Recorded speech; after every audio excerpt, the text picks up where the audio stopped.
equilibrar nuestros campos energéticos es muy interesante, desde la acupuntura, desde la energía taquión, a la gente que le guste el reiki, o sea, son cosas que están así un poco, pero yo creo que el futuro irá como entendiendo más cómo funcionan, ¿no? Y mi lema es solo puedo mejorar, porque cada vez que voy a un curso, una formación, aprendo algo, digo, wow, excepto algunos casos la gente come más de la cuenta. Entonces, para envejecer bien, comer menos. Y dicho por mis abuelitos, comer menos, incluso esto, cenar más ligero, ¿no? Sí a la vida, sí a recuperarte, sí a la parte positiva, sal adelante, ¿no? Con lo que sea que te está molestando.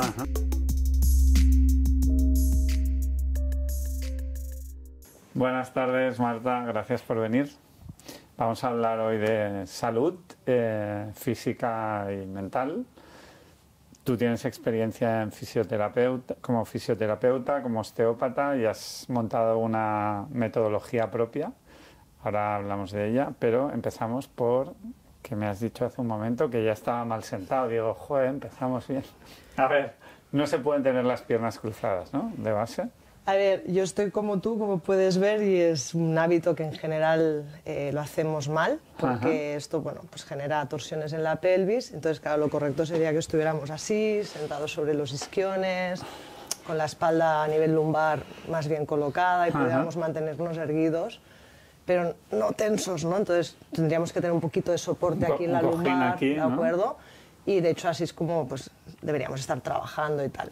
Pero claro, llevamos tanto tiempo, ¿no? Pues poniéndonos en esta posición, ¿no?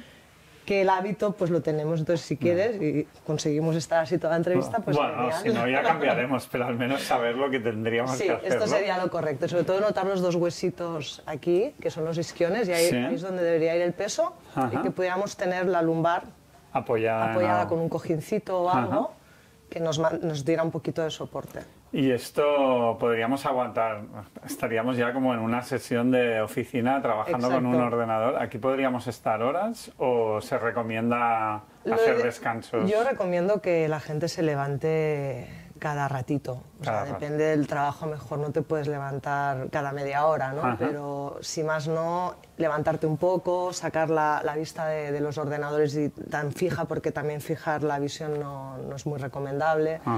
Y también, pues, ¿por qué no ir al baño y aprovechar para estirar un poco?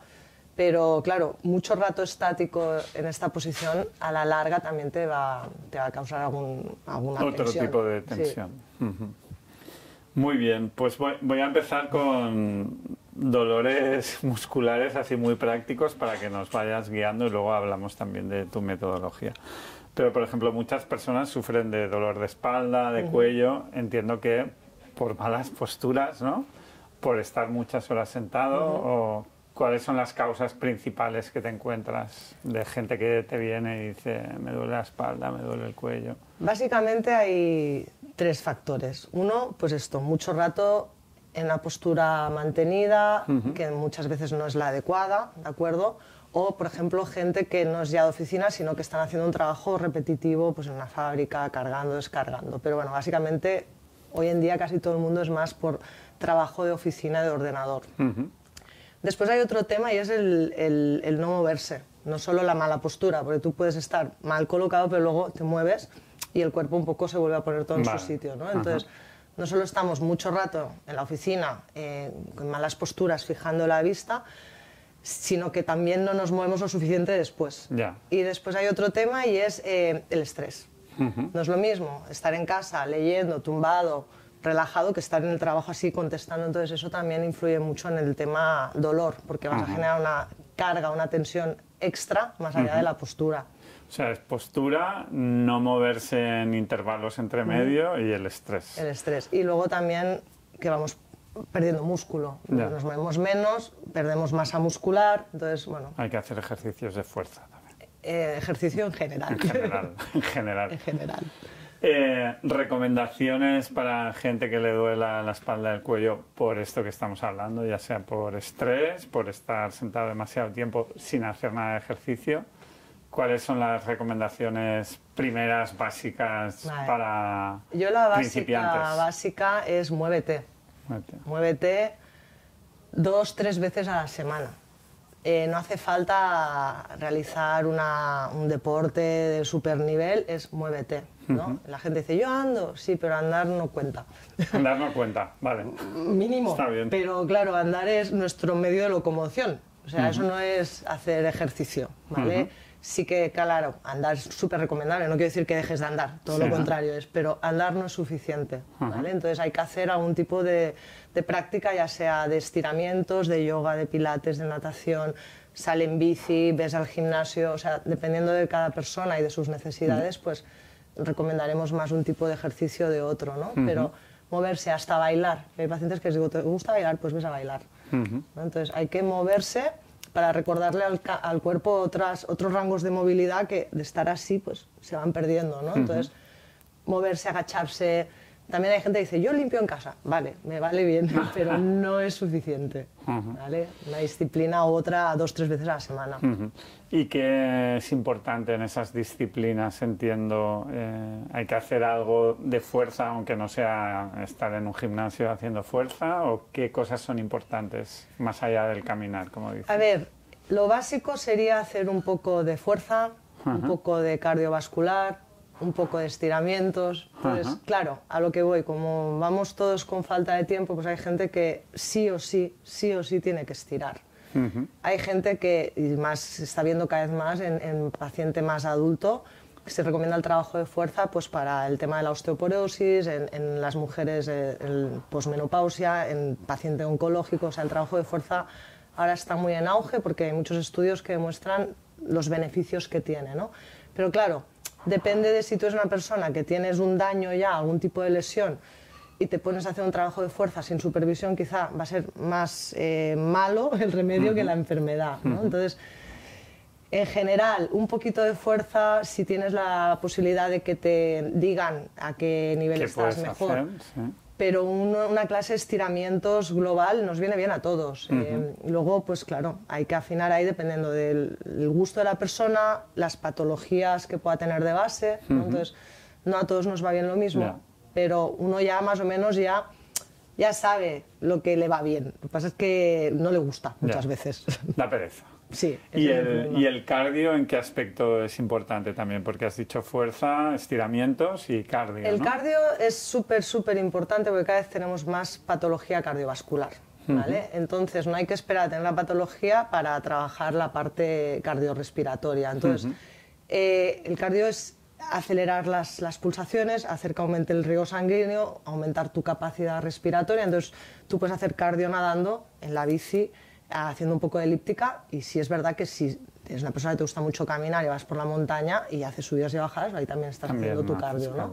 Dependiendo también de eso, de tu edad, de si predispones a patología cardiovascular o no. Si te acabas de operar del corazón, pues evidentemente hay que hacer un cardio muy suave, ¿no? Pero todos lo necesitamos.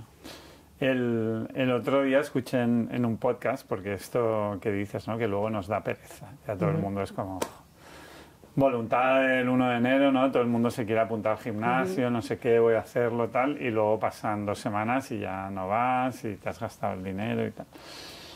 Había un tipo que hablaba que si lo haces en microdosis es más fácil que cumplas que no cumplas. Entonces él como que había cogido el hábito de decir, pues él hacía fuerza por la mañana y decía yo, desde que me pongo la cafetera hasta que el café hace pasan 5 minutos. Entonces, en esos 5 minutos que no tengo nada que hacer, si me propongo hacer ejercicios de fuerza, no cada día que voy al gimnasio estar 1 hora y media, sino solo 5 minutos mientras espero a que esté el café, es más probable que consiga tener el hábito de hacerlo que si me obligo a hacerlo, pues eso, 1 hora y media cada 2 días. Entonces, ¿crees que eso... Para empezar no está mal. Para empezar no está mal. Y para generar el hábito, y menos es más. Quiero decir, si haces nada y haces eso, pues ya estás haciendo algo, ¿no? Entonces, sí que es verdad que a nivel psicológico, a nivel rutina, a veces las personas estamos muy enganchados a nuestras rutinas y nos cuesta meter una rutina nueva. Pero yo esto se lo digo a muchos pacientes, les digo, mira, aunque sea estírame esto, porque es vital para ti, pues cuando te cepilles los dientes, aprovechas ese momento y estiras. O sea, va en la línea un poco que es, por lo menos esto, pero estamos hablando de mínimos, subsistencia, ¿no? Entonces, pero si es una manera de que la persona empiece a ver el beneficio de hacerlo, yo te lo compro, ¿no? O sea, nuestra recomendación es mínimo 2-3 veces a la semana, sesiones desde ahí, depende del tipo de actividad que hagas, puedes hacer medias horas, o sea, realmente se han puesto también muy de moda los HIIT, los MIF, que quiere decir mucho impacto, mucha intensidad en poco tiempo. Entonces, siempre yo recomiendo que estés asesorado por un profesional. Los fisioterapeutas podemos asesorar, los readaptadores físicos, los entrenadores, ¿no? Entonces, también dependiendo de qué objetivos tengas y cuál es tu estado de salud, y no esperar, como siempre, a estar mal para hacer las cosas bien. Pero menos es más. Entonces, de no hacer nada, hacer eso, pues ya es un pasito, ¿no?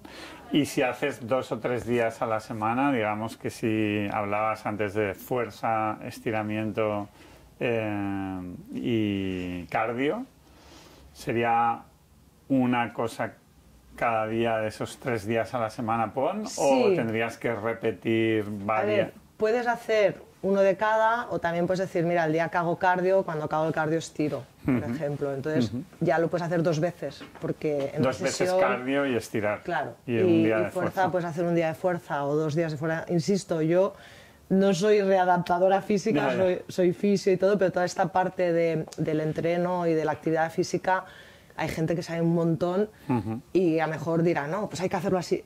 Yo, mi experiencia como terapeuta es, hay que ver qué objetivos necesita la persona para un estado de salud es básico, ¿no? Luego ya hay rendimiento físico, hay recuperación de lesiones, ¿no? Entonces, claro, no todos necesitamos lo mismo, aunque básicamente todos deberíamos movernos fuera de lo que es nuestro el trabajo, la casa, los niños, esto y lo otro. Hacer una actividad física 2-3 veces a la semana de manera regular, mínimo de media hora cada sesión hasta hora y media. Eso es un poquito lo que se fomenta para tener un estilo de vida saludable. Luego hay gente que entrena mucho más y gente que no llega. Pero entonces, claro, la frecuencia y la repetición van a depender mucho de tu estado base y a qué quieres alcanzar, ¿no? ¿Y qué es la osteopatía y en qué momento tenemos que ir al osteópata? ¿Qué es lo que tenemos que sentir en el cuerpo para decir, tengo que ir al osteópata? Bueno, al osteópata podríamos ir sin sentir nada. Sería solo como ir al dentista, como un ¿sabes? chequeo, ¿no? O sea, yo no tengo ningún dolor en la boca, pero voy al dentista, ¿no? Esto, a lo mejor en otras culturas o países, no esperan a tener dolor. Aquí la gente viene cuando ya viene muy mal. Entonces, teniendo en cuenta que lo ideal sería pues una revisión, ni que sea al año, para que te chequeen y te digan, mira, pues estás bien y no necesitas mucho mantenimiento, en general, ¿cuándo tiene que ir la gente? Cuando tengo un dolor persistente que perdura, que no se va, más de 2-3 semanas, que incluso, pues, ya a lo mejor incluso he ido al médico, me miran, me dicen, bueno, tienes un poquito de desgaste, esto, lo otro, pero haz ejercicio y tú haciendo ejercicio no se te va. Entonces, eso es un buen momento para acudir a un fisioterapeuta o a un osteópata, ¿no? Después de cualquier traumatismo importante, una vez ya pues, te han chequeado y te dicen, bueno, ahora ya está, tú te caes por las escaleras y desde que te has caído las escaleras al cabo de unos meses te empieza a doler algo que no te dolía antes, te dicen, no, pero eso no tiene nada que ver. Pues ese tipo de señales que aparecen después de traumatismos, operaciones, porque de golpe y porrazo llevas meses que te duele la cabeza y aunque vas a hacerte masaje o aunque vas al gimnasio no se te va, ¿no? Entonces, dolores en general que empiezan a durar más de la cuenta, porque todos tenemos, ay, he jugado a pádel, me ha molestado un poco la rodilla, bueno, ya se me irá, pasa un año y no se te ha ido. Entonces, a veces sí, vas al médico y te dice, bueno, tienes el menisco un poco tocado, pero esto no es para operar. En ese momento necesitas la ayuda de un profesional, muchas veces, porque si no eso o puede ir a más o acabará generándote molestia en otro sitio, ¿no? ¿Un profesional, dices, un doctor especializado en menisco o qué tipo de...? Las dos cosas, y de eso podemos hablar luego, ¿no? O sea, el doctor especializado en menisco te dirá, te puede hacer algún tipo de terapia regenerativa, que muchas veces es muy necesaria, o te opero, o te dice, no, tienes un poco de daño, no estás para operar. Entonces en ese momento es, bueno, ¿y qué hago yo con la tendinitis o la rodilla que me duele si no es operable?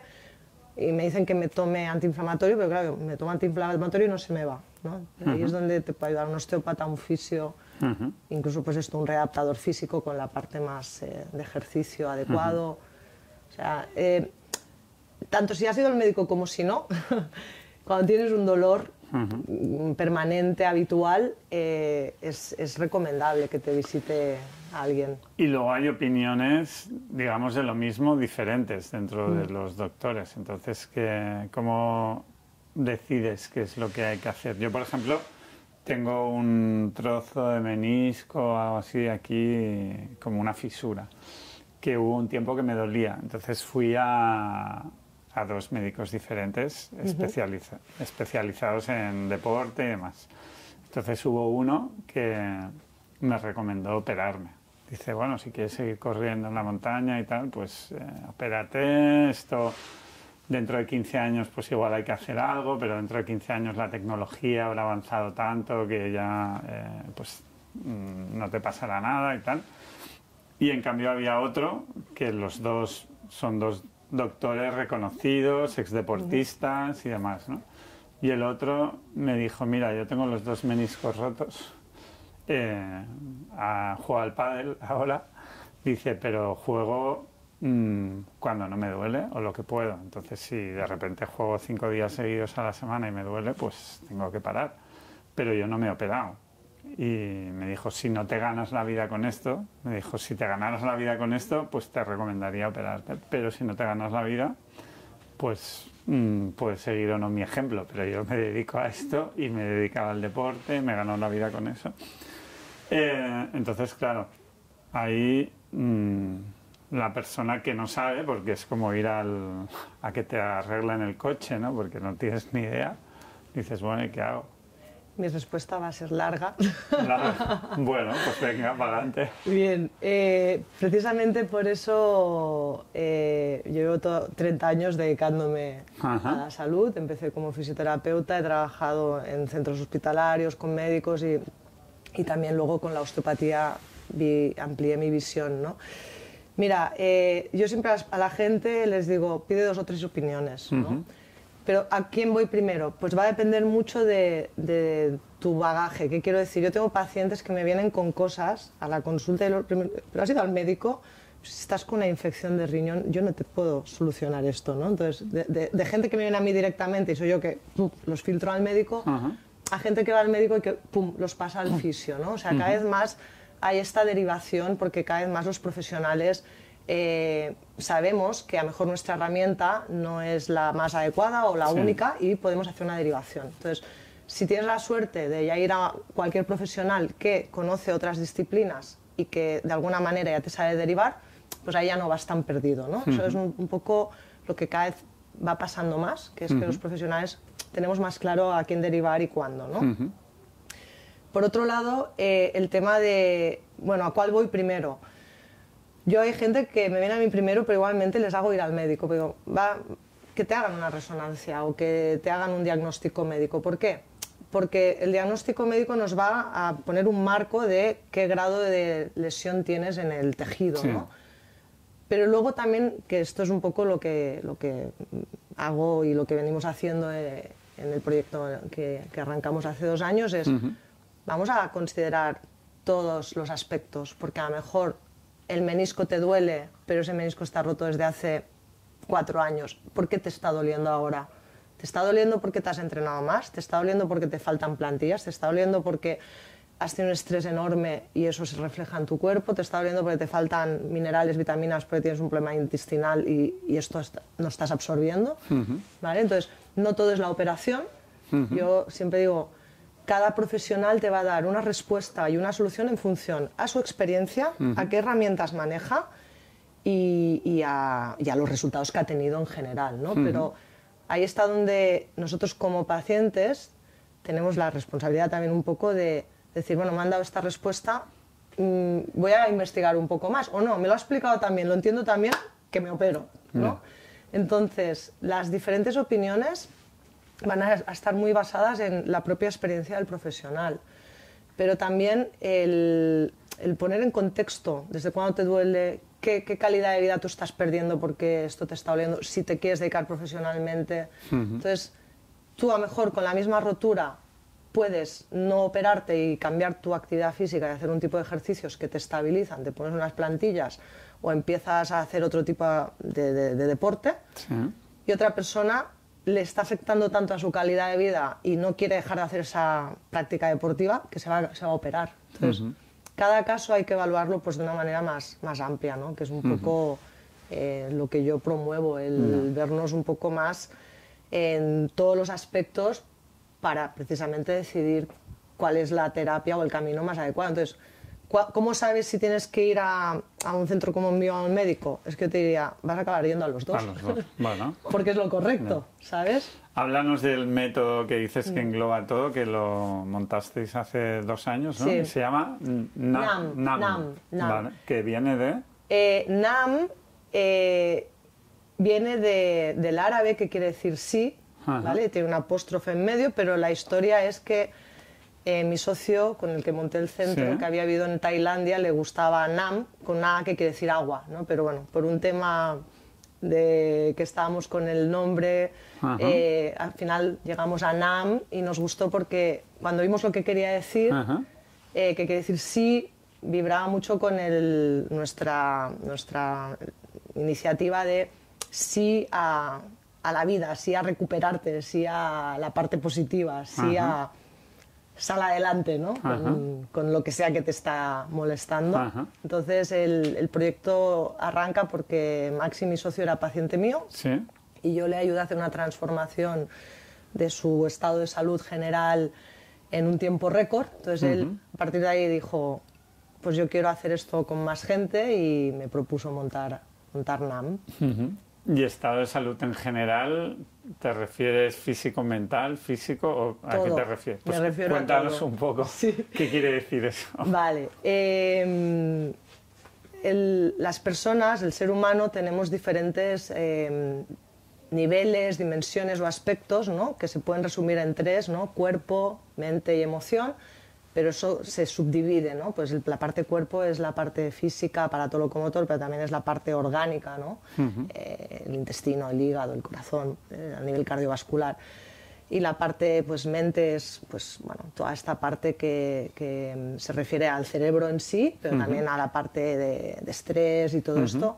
Y la parte de emoción, que es esta parte que la gente a veces no quiere entrar, pero que es tan importante, porque todo esto está totalmente interrelacionado. O sea, la emoción ya lo más místico, ¿dices que la gente no quiere entrar o a qué te refieres con la emoción? Como que tienes pues, una pena muy grande porque te ha dejado la novia, o se te ha muerto alguien, y estás atravesando un duelo y se te junta con el estrés de vida, entonces tú tienes ahí una serie de sentimientos, o sea, las emociones. Sí, las emociones. La gestión de las emociones. Gestión de las emociones que dan, te dan un síntoma físico muchas veces, y tú lo vas a repercutir en el cuerpo y no lo vas a asociar a tu emoción, aunque en el fondo de todo sabes lo que te pasa, pero claro, tú estás obsesionado porque me duele la espalda, tengo que tener algo. Y ahí tienes un batibull, que digo yo en catalán, de emociones, estrés, antecedentes físicos. Entonces, ver a las personas en todas sus dimensiones, ¿no? Y analizar a nivel energético cómo estás a nivel orgánico, cómo estás a nivel físico, cómo estás a nivel emocional, y ver la relación entre ellos, sobre todo por el síntoma más alarmante. El cuerpo cuando se está quejando, te está dando una alarma. Entonces esa alarma puede ser un dolor de cabeza que no se va, un dolor de barriga que no se va, un dolor de espalda que no se va. Entonces tú me duele la barriga, vas al médico, te hacen pruebas, te dicen que tienes un problema en la microbiota, o que eres intolerante a esto, o que es estrés, ¿no? Pero a lo mejor ese dolor de barriga tiene detrás una emoción mal gestionada, un sentimiento que se ha ido acumulando, ¿vale? Y evidentemente te acaba afectando, y a lo mejor los test dicen que tienes tal bacteria que está mal. Pero ¿quién fue antes, el huevo o la gallina? Entonces a veces pasa que te vas de viaje, pillas unos parásitos, se altera tu barriga, y eso también te genera una ansiedad, un malestar. Van los dos lados, ¿no? Entonces, ver por dónde entras y ver qué niveles están afectados y cómo se relacionan entre sí y priorizar qué plan de acción tenemos, es un poco la idea, ¿no? Porque es como poner orden a todo esto que está pasando, que normalmente lo vamos a separar. Voy al digestólogo porque me duele la barriga, al traumatólogo porque me duele la rodilla, tengo aquí una tensión permanente, no duermo bien y yo lo trato por separado. Interrelacionar todo. ¿No? Y muchas veces tienen puntos en común y a veces tratando el eje común, ¡pum!, se solucionan 3 cosas a la vez. No sé si me he enrollado un 3 por 1, ¿no? Me has o sea, entendido. si yo fuera ANAM, bueno, no sé si para hacer un chequeo o ya tengo que ir, como decías antes, ¿puedo ir a hacer un chequeo estando bien o eso sería lo ideal? Vale, entonces si yo voy a hacer un chequeo pensando que estoy bien, porque igual no estoy bien, pero yo creo que sí, no lo sé, ¿qué es lo que hacéis a nivel práctico? O sea, te llevo yo, digo, me vengo a hacer un chequeo en NAM que me han dicho que englobáis aquí todo y quiero ver cómo estoy físicamente, emocionalmente y mentalmente. Bueno, lo primero es establecer cuáles serían tus objetivos, ¿no? O sea, vale, no tienes nada, bueno, vamos a ver si realmente no tienes nada, ¿no? Y después, en el caso de no tener nada, es qué te gustaría. Hay gente que me diría, mira, no consigo que tenga nada, pero quiero dormir mejor. O quiero mejorar mi rendimiento físico, ¿no? Eso en el caso de no tener un motivo de consulta claro. Lo primero que hacemos es una primera visita donde se hace un análisis, pues esto, teniendo en cuenta distintas disciplinas. En el centro tenemos varios especialistas, pero yo estudié la mayor parte de las disciplinas, con lo cual soy la evaluadora cuando llega alguien y cuando me está hablando voy viendo desde el punto de vista de medicina china que me resuena, de la neuropsicoinmunología, el análisis biomecánico. Entonces ahí yo ya puedo hacer un primer approach para decirte, bueno, pues tienes temas digestivos, orgánicos, que esto habría que trabajarlo, tienes un desbalance. ¿Eso solo viendo y hablando o viendo y hablando? Algo? O sea, ahora ya puedes saber qué tengo yo, qué no tengo, un poco. No, hombre, porque no te he preguntado detalles de cómo vas al baño. Me preguntarías, me harías preguntas concretas. Yo te haría un montón de preguntas de los sistemas, ¿vale? Luego te haría una serie de test y luego, evidentemente, dependiendo de la persona, si hay alguien que ya nos conoce, ya viene a esto, pues nosotros incluimos, por ejemplo, un test epigenético, que es a raíz de la extracción del pelo.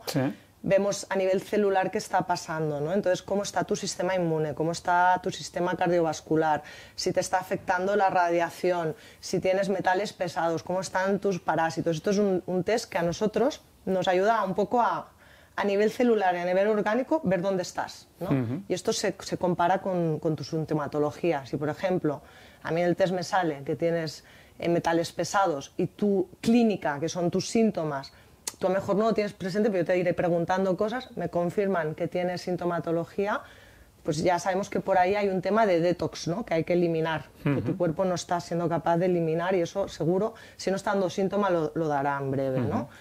Luego pues tenemos test de kinesiología, medimos el sistema nervioso autónomo, que este pues, es el gran problema hoy en día, que es el estrés, ¿no? O sea, el sistema nervioso autónomo tiene relación directa con los efectos del estrés en nuestro funcionamiento, ¿no? El estrés que causa en el cuerpo, en general. Todo lo malo que nos pasa, todo. Entonces, luego a veces, pues claro, la persona ya te viene con análisis, si no, pues le puedes, en ese momento dices, mira, pues yo no te puedo tratar la columna si no vas a un traumatólogo y nos hace una resonancia, porque lo que estoy viendo, pues sospecho que tienes una discopatía, ¿no? Entonces, el análisis es postural biomecánico, es orgánico, desde la disciplina de la neuropsicoinmunología, es energético utilizando la medicina china y la kinesiología, y también es experiencia también clínica, ¿no?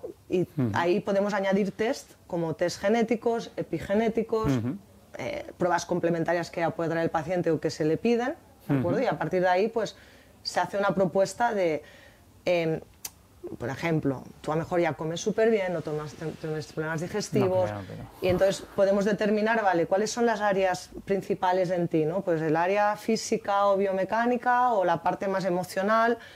y hay que trabajar un poco el estrés. Pues ahí ya se te hace un programa, ¿no?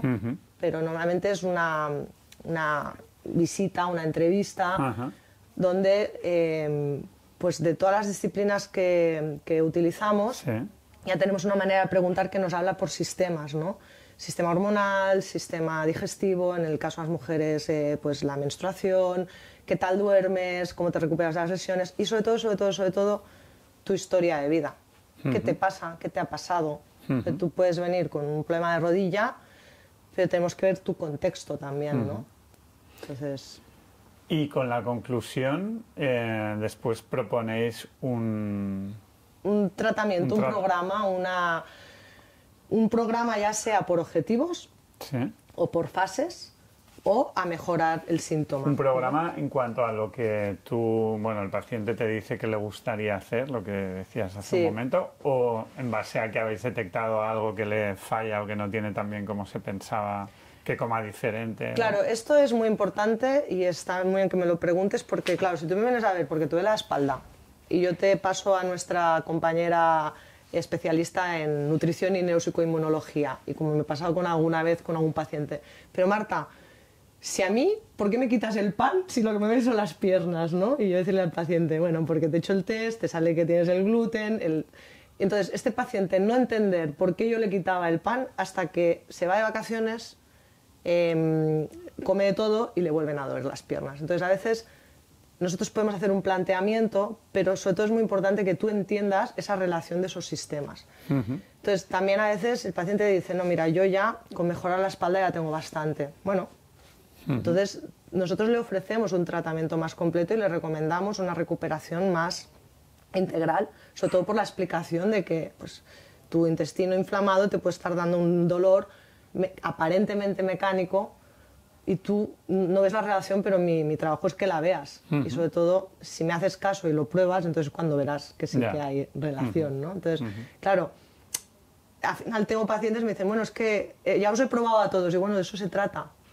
Porque lo que nosotros podemos hacer ahora, mejor en 6 meses, un año, a mí me costó años hacerlo, dando vueltas, probando cosas. O sea, nosotros guiamos de una manera más acompañada y supervisada y con un poquito de orden, hacer un cambio mucho más profundo que solo me arreglas la espalda y ya está, ¿no? O sea, yo a mis pacientes siempre les he dicho, más gimnasia y menos camilla. Pues vienen, está muy bien venir a la camilla, que te desbloqueen, pero ¿cuánto te dura eso? Entonces, si tú tienes que venir 2 meses a mi camilla, y a pesar de que vas al gimnasio habitualmente, algo no está funcionando. Entonces, mi obligación es hacerte ver que quizá hay otros aspectos que necesitas tratar, ¿no? Pero claro, luego el paciente puede hacer más o menos. También, por eso, objetivos, ¿no? No, yo ya, con esto ya estoy bien.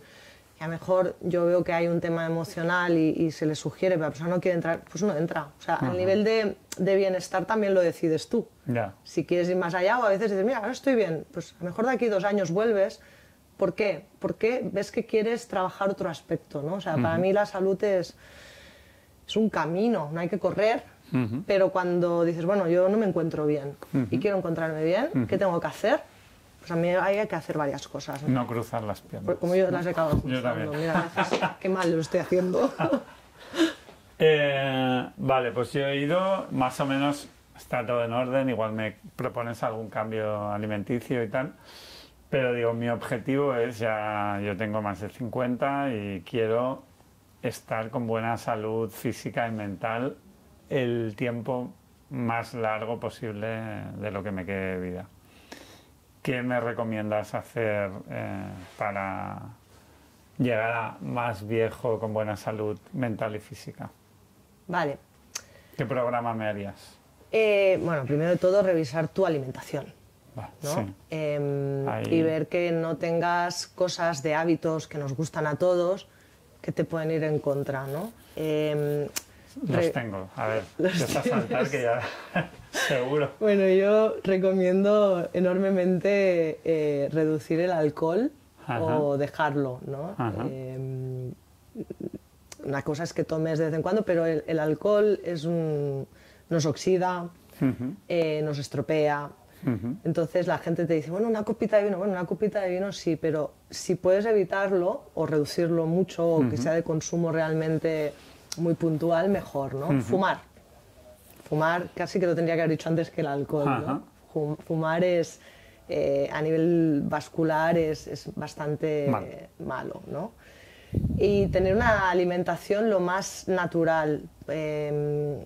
Evitar los alimentos ultraprocesados. Ultraprocesados quiere decir que si tú coges algo empaquetado, eso ya es ultraprocesado, ¿no? O sea, bueno, si vas al súper, menos verdura y fruta, claro, casi todo está empaquetado, ¿no? Ahí tenemos que leer los ingredientes, entonces claro, es un trabajito al principio hasta que te acostumbras, pero utilizar proteínas de buena calidad, todo el mundo te va a decir, bueno, pues que es más caro ya, bueno, pero tu salud no vale más que esto, entonces fomentar una alimentación más natural, que los animales hayan tenido pues, menos antibióticos, hayan pastado libremente, para que sus carnes y sus grasitas sean saludables. Todo lo que llevan azúcares añadidos deberíamos evitarlo. Entonces, cuidar mucho la alimentación, comer menos, ¿no? Ahora yo sé que está muy de moda el ayuno intermitente, yo de manera intuitiva llevo practicándolo toda la vida porque yo decía, yo no puedo comer y ponerme a trabajar, o yo no puedo comer y hacer deporte. El ayuno intermitente, no sé si es lo mismo, ¿no? ¿Es lo de estar 12 horas sin comer por o ejemplo, es otra cosa? Sí, pero no hace, a ver, el ayuno, por ejemplo, de cara al envejecimiento, pues está cada vez más estudiado pues, los beneficios del ayuno, ¿no? Entonces, ¿qué ayuno nos va bien a cada uno? Volvemos un poco con el deporte, a veces hay que ajustarlo. El ayuno puedes hacer 12 horas una vez o 2 veces a la semana y no le va a hacer ningún daño a nadie, pero no todo el mundo a lo mejor lo necesita. Pero bueno, comer menos, ¿qué quiere decir? No estar comiendo cada 2 por 3, o sea, dejar pasar mínimo 4 horas entre cada comida, ¿no? O sea, que alguna recomendación que ha habido en modas de no, hay que comer más veces, menos comida a lo largo del día, ¿no? Eso es una estrategia que se utilizó y es verdad que para ciertos pacientes o personas, pues, las personas no tenemos por qué ser pacientes, funciona, pero yo siempre voy de dónde venimos, ¿no? O sea, el ser humano no ha tenido una nevera ni un supermercado durante miles de años, ¿no? Y estamos hechos para movernos antes de comer, o sea, estamos hechos para salir a buscar el alimento, movernos primero y después comer. Entonces, no estamos hechos para estar en el sofá o en el ordenador e ir picando. Entonces, si uno se mueve en coherencia, deja espacio para que el tubo digestivo, cuando está vacío, también hay una serie de mecanismos que se activan para limpiar, y cuando estamos en ayuno también hay un tema que se llama autofagia. Esto siempre va a fomentar bueno, pues un mejor estado de salud que no estar comiendo en permanencia e inflamados en permanencia. Algunos casos, algunas personas sí que necesitan quizá ese tipo de prescripción, ¿vale? O sea, yo es que no soy nada absolutista o todo o nada. Sí, sí, que cada uno tenemos una genética diferente. Pero ¿no? también llevo muchos años y cuando he visto gente en buen estado de salud que tiene una edad, les digo, ¿tú qué has hecho? Y muchos de ellos me han dicho, cenar poco o no cenar. O no comer demasiado. Entonces ves gente que está en un normopeso, que son ágiles con su edad. Entonces yo tengo un referente, yo me fijo, cuando alguien envejece bien le pregunto, ¿no? ¿Qué ha hecho? O sea, el dicho este de desayunar como un rey, comer como un príncipe, cenar como un mendigo, esa es una buena pauta, y te voy a decir que yo lo he hecho toda la vida al revés, porque he hecho deporte toda la vida y toda la vida he cenado. Sí. Y lo que he hecho ha sido pues no comer apenas al mediodía, pues por mi agenda laboral, ¿no? Entonces, sí que es verdad que hay mucha evidencia de que ir a cenar ir a dormir con el estómago lleno y todo esto a nivel hormonal, a nivel de secreción de las hormonas y todo, no es ideal. Y es verdad que todos hemos tenido, creo, alguna noche de cenar mucho y pasar la noche fatal, ¿no? Entonces, esa es una buena manera de hacer, pero hay gente que le funciona otro tipo de ayuno y es, pues, al revés, no desayunar, por ejemplo. Hay mucha gente que no tiene hambre por la mañana. O sea, yo siempre digo, ¿tú tienes hambre? No, es que toco porque come. No, come si tienes hambre. O sea, hay que comer con hambre.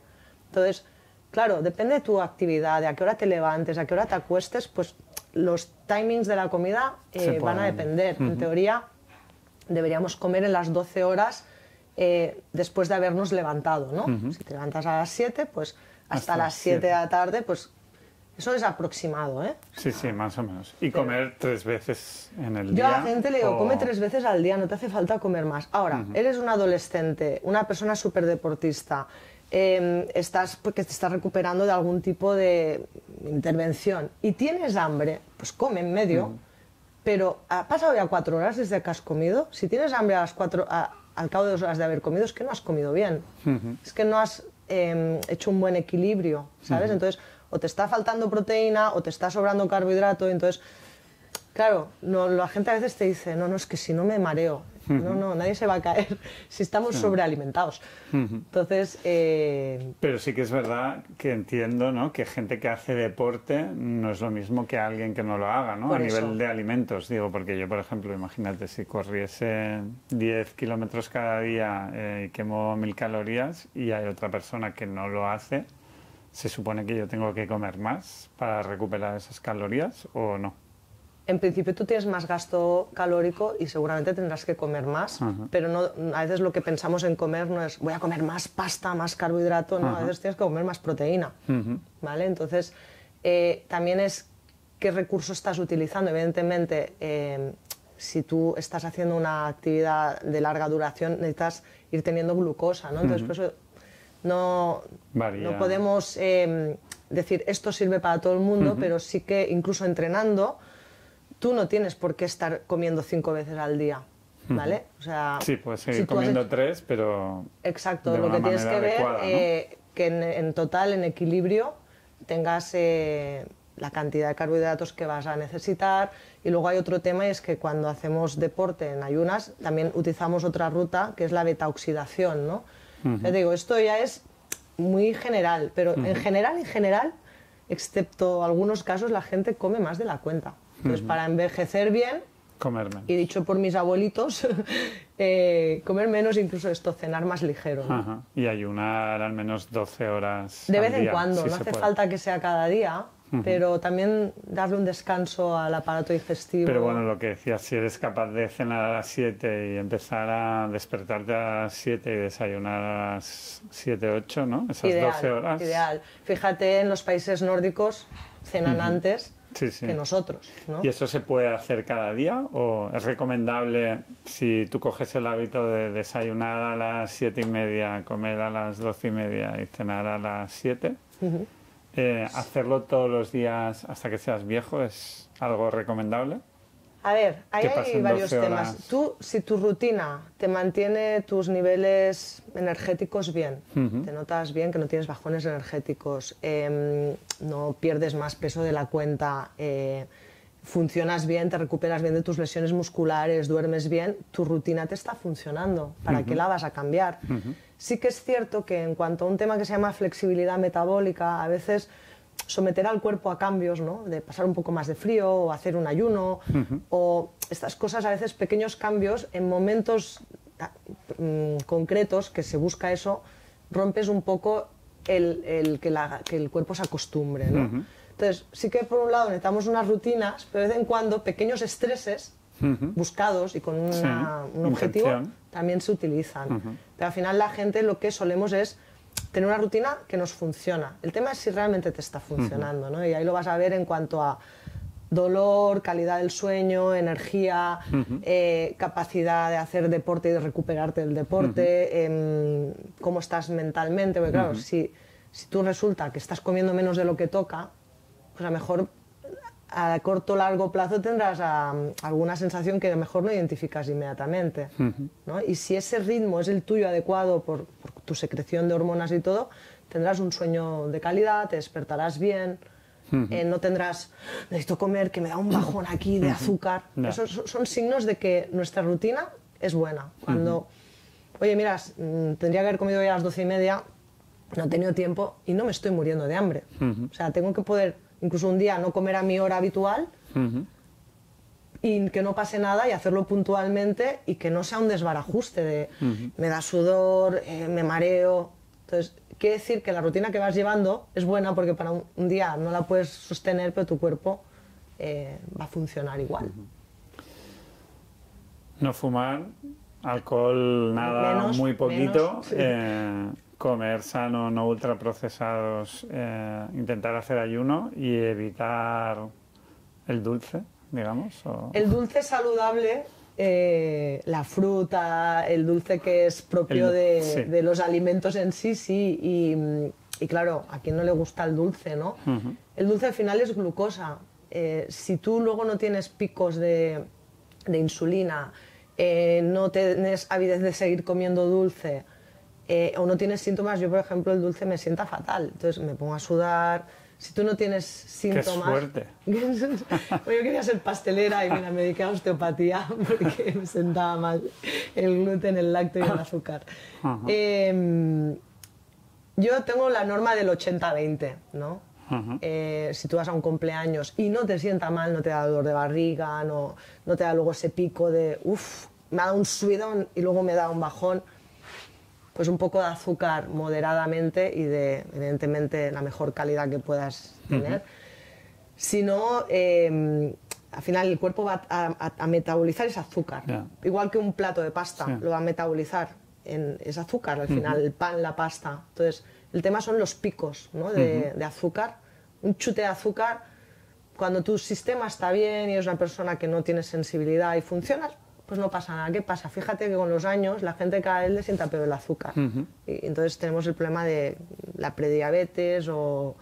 Yo me acuerdo de pequeña, pues, oír a los abuelos, ¿no? No, es que esto no me siente... Y pensaba, qué aburrida que es la gente mayor, ¿no? No les sienta bien nada. Y claro, a medida que te vas haciendo mayor, es claro, lo que de joven el pico de azúcar no le pasaba nada, pues a los 40, 50, 60, mejor ya tienes reacciones, ¿no? Entonces, un poco de azúcar... Si yo recomiendo a la gente, háztelo en casa. Yo me hago mis pasteles en casa con harinas pues que no tienen gluten, a lo mejor en mi caso, sin azúcares añadidos le pongo dátil, pero el dátil también tiene azúcar. Pero es una fuente de azúcar que tiene su fibra, ¿vale? No es azúcar añadido. O sea, el azúcar no es un demonio siempre y cuando venga de una fuente de fibra, una fuente natural que tiene su fibra, tiene sus vitaminas, que tiene... El tubo digestivo está preparado para deshacer eso, ¿no? El problema son los azúcares añadidos y los picos de azúcar, ¿no? ¿Qué otras cosas tengo que hacer para hacerme viejo con buena salud?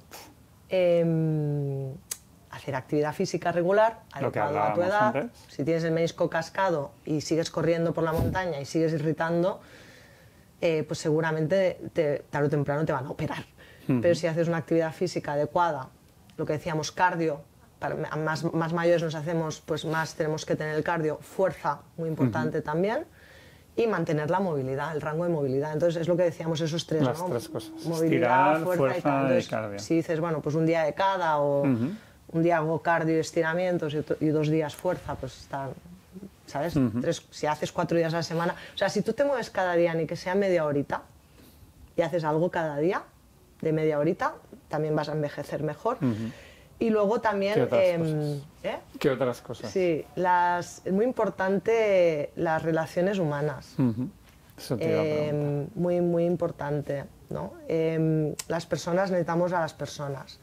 Y a medida que envejecemos, pues por desgracia a veces estamos más solos y se han hecho estudios, ahora no te sé decir cuál en concreto, pero del impacto de la soledad en las personas pues más mayores, ¿no? Y cómo pues incluso influye en la mortalidad. Entonces el tener relaciones humanas de calidad, el tener también incluso un propósito, ¿no? Sigo siendo útil para algo, ¿no? Cuando una persona, a medida que se hace mayor, no tiene un propósito, eso también va a afectar a su salud, ¿no? Entonces, al final no solo hemos hablado mucho del cuidado del cuerpo físico, pero hay que cuidar este y este mucho, ¿no? Entonces, tener actitudes también positivas, ¿no? Seguramente si te ríes más, vas a durar más años, ¿no? Que si estás triste, en tensión, enfadado. Entonces, las emociones, fomentar las emociones positivas y reducir el estrés al máximo, ¿no? Porque el estrés es lo que me has preguntado antes. ¿Qué hace el estrés? Pues todo lo malo. El sistema nervioso autónomo es que se encarga del latir del corazón, de la respiración, de la digestión, de la piel, todos los síntomas que tenemos hoy en día, muchas veces el mayor motivo de consulta, vienen de un sistema nervioso autónomo alterado por el estrés. Entonces, reducir el estrés, lo necesitamos todos. ¿Y cómo se reduce el estrés? Imagínate que yo trabajo en una empresa y no tengo más que seguir trabajando en esa empresa, pero el trabajo me genera estrés. ¿Qué puedo hacer para reducir mi nivel de estrés? ¿Tengo que dejar esa empresa y luego tener estrés porque no tengo trabajo? No necesariamente. Si tú te trabajas para tomártelo en positivo, ¿no? Es, mira, este trabajo me genera estrés, pero me permite, pues, un modus vivendi, me gusta. Entonces, tengo que, a lo mejor, no estar siempre dando los mismos pensamientos de esto me estresa, o sea, cambiar la situación, verla de otra manera. O sea, para eso se trabaja mucho, pues, las creencias limitantes, los programas que tenemos mentales, es mirarlo con otros ojos. Y también evaluar si, oye, esto no me hace nada feliz, y soy infeliz, y no sé mirarlo de otra manera, pues a lo mejor sí, déjalo, pero si es capaz de encontrar felicidad en ese estrés, ya verlo de una manera diferente. 2, contacto con la naturaleza, o sea, necesitamos descargar y recargar pilas, ¿no? Mirar al sol, andar descalzos, contacto con la naturaleza, tener tu rato de descompresión, tu deporte, tu hobby, tus amigos, equilibrarlo, ¿no? O sea, si la balanza está aquí por el trabajo y te está estresando mucho, tienes que meter para equilibrar. Yo siempre digo, si tú llevas la mochila muy llena de estrés y no te cuidas, por ejemplo, ir al osteópata, que te descarga, hacerte acupuntura, mindfulness, yoga, poner en la balanza de cosas que pesan en positivo, ¿no? Pero si tú llevas la mochila muy llena, muy llena, muy llena, cualquier cosita, cualquier mínimo estrés te va a hacer petar. Pero si tú te cuidas, pues vas al fisio, al masajista, al osteópata, al acupuntor, a cualquiera que te ayude a recordarle a tu cuerpo a drenar estrés. Haces actividad física regular, intentas estar en contacto con la naturaleza, cuidas tus relaciones personales, claramente tu balanza va a ser mejor, ¿no? Entonces, hombre, idealmente todos tendríamos que poder dejar trabajos que nos estresan, pero también nos estresamos por cómo lo vivimos y porque tenemos mucho estrés invisible que no nos damos cuenta. Tú a lo mejor estás más estresado no solo por el trabajo, sino porque no duermes bien, porque estás pegado a la pantalla antes de irte a dormir. Mejora tu calidad de sueño y quizá tu percepción del estrés en tu trabajo será diferente. ¿Cuánto hay que dormir? ¿Cuánto es recomendable? Y te dice, lo que dicen es entre 7 y 9 horas. ¿Vale? Menos de eso, hay mucha gente que dice, no, si yo funciono perfectamente con 4 horas. Digo, sí, yo cuando tenía 30 años decía lo mismo, pero en realidad no funcionas bien. Funcionas bien un tiempo, pero porque estás tirando ahí de glándulas suprarrenales y de una serie de recursos. Eso, el cuerpo te va guardando facturas y eso que dice, no, yo puedo dormir 4 horas, tal, yo puedo salir, pum, pum, pum, a los 50 te lo saca, o a los 40 te lo saca tarde o temprano, ¿no? Entonces, dormir un mínimo de 7 horas, si puedes 9 ideal. Y tienes que tener unos hábitos, entiendo, para irte a dormir y otros para despertarte que son recomendables para llevar una vida más saludable. Sobre todo, yo sé que cuesta las pantallas. Tener el input de las pantallas antes de ir a dormir es nefasto. Entonces, los rituales sería, pues, luz muy tenue por la noche, ¿no? Nuestro cerebro le está llegando la información a través de los ojos y todo esto va a hacer que segreguemos una serie de hormonas. Entonces, cuando cae el sol, nosotros ya no tendríamos que tener luces que nos activan tanto, ¿no? Entonces, tener luces más cálidas, no velas, pero casi, pero si no, luces en casa más cálidas, con menos luz blanca y azul. Pues esto, no cenar justo antes de ir a dormir. Yo recomiendo mucho también, en vez de ver la tele, porque a veces lo que vemos nos impacta y va a afectar en la calidad de nuestro sueño, elegir muy bien qué voy a ver antes de ir a dormir o qué noticias estoy leyendo. O sea, si pudieras leer un libro ideal, ponerte música, y música pues binaural, frecuencias de solfeggio, que son ya frecuencias que también son saludables, ¿no? O si vas a ver una película, pues intenta que no sea una película de superacción, que te ponga súper nervioso, pero no. Todo el mundo hemos hecho eso alguna vez. Haz la prueba, deja de hacerlo unos días y luego pégate una película de acción a ver qué tal duermes esa noche. Entonces, elegir muy bien los estímulos que le estamos dando a nuestro cerebro, ¿no? Nuestro cerebro tiene que ir de bajada. También cenar cosas no tan copiosas, ¿no? Pues una cena más ligera que no te cueste tanto digerir. Y los que hacemos actividad física, pues claro, la actividad física también te activa mucho, pues tienes que tener un rato mínimo de bajada. Hacerla lo ¿no? antes posible, ¿no? Entonces, si cada uno tiene su ritual, te puedes poner incluso aromaterapia, que también a nivel olfativo tiene unos efectos en el cerebro. Puedes tomar pues, melatonina, magnesio, cosas para ayudarte a inducirlo, pero lo ideal sería que tú hayas hecho suficiente actividad durante el día como para estar cansado, por eso el deporte viene muy bien, que tu cerebro no siga súper activo y que los inputs que entren ya sean de bajada, relajantes. Y luego a nivel, digamos, salud mental, aparte de lo que hemos hablado de relaciones, reducción de estrés, tener un propósito, a nivel intelecto, para, no sé si eso también lo trabajáis o no, pero para reducir o retrasar un posible Alzheimer o lo que sea, ¿hay ejercicios o lectura o cosas que se tengan que hacer o que se tengan que prever de ir haciendo para evitar eso? O para... Mira, me hace gracia que me preguntes esto porque recientemente he estado un poquito más metida en el Alzheimer y en el Parkinson. Y el Parkinson, por ejemplo, nos dicen que hay una base de patología intestinal. O sea, imagínate que todo el tema del cerebro ya puede venir de la barriga, ¿no? Por eso yo soy tan pesada con la alimentación. A nivel de intelecto, hay varias cosas. Una,